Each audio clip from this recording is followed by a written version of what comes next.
In the last episode, we explored the golden age of the early Western Zhou, where Duke of Zhou's reforms brought peace and stability. However, like many golden ages, corruption and internal strife gradually eroded this harmony. Now, let's fast forward to 841 BCE. This year holds special significance in Chinese history because from this point on, we have exact records of major events. In this year, the 10th king of the Zhou Dynasty, King Li Jihu, was on the throne. Facing a financial crisis, King Li took a drastic step. He declared all resources from mountains, rivers, and farmlands as property of the state, or more accurately, the royal family. This transformed hunters, fishermen, and farmers into mere laborers for the crown, allowing only the bare minimum to survive, while the rest was seized as tax. In a way, King Li's policies were like the ancient blueprint for Chairman Mao's People's Commune system, 3,000 years ahead of the curve. Naturally, this enraged the populace. And how did King Li respond? In the simplest and most brutal way possible, he sent spies disguised as sorcerers to root out dissent. Anyone caught criticizing the king was arrested or executed on the spot. Soon, people were so terrified that even exchanging a few words in public was dangerous.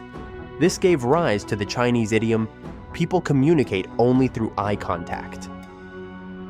Pushed to the brink, the people could no longer endure the tyranny. They rose up in revolt, storming the royal palace. King Li of Zhou, terrified, fled for his life. But the crown prince wasn't as fortunate. He couldn't escape in time.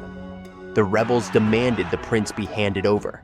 In a moment of unimaginable sacrifice, Zhao Mu offered his own son, a boy of the same age as the prince, to take the heir's place. The young boy, innocent yet brave, stepped forward without hesitation, fully aware of the grim fate that awaited him.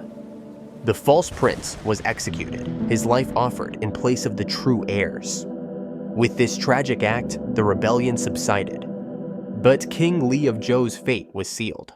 Fleeing for his life, he never returned to reclaim his throne, eventually dying in exile, his whereabouts unknown. However, the high-pressure policy he initiated appeared to transcend time, repeatedly being adopted by future rulers. In 828 BCE, the crown prince, Jing, finally ascended to the throne as King Xuan of Zhou. Initially, he learned from his father's mistakes and restored prosperity by correcting flawed policies. But as the nation's strength grew, so did King Xuan's ambitions for expansion. Early victories in war emboldened him, but over time, the costs of war mounted, and the kingdom found itself once again in crisis. At this point, you might wonder, did Putin time travel to ancient China? Or was King Xuan reincarnated in modern Russia? Either way, no one could have predicted what came next. King Xuan's son, King Yu of Zhou, would go down in history as one of China's most foolish rulers, rivaling even the infamous King Zhou of the Shang Dynasty.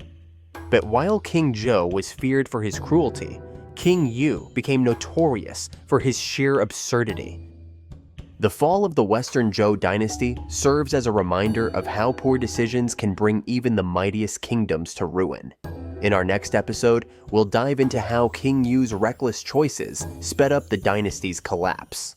If you enjoyed this episode, be sure to like, comment, and subscribe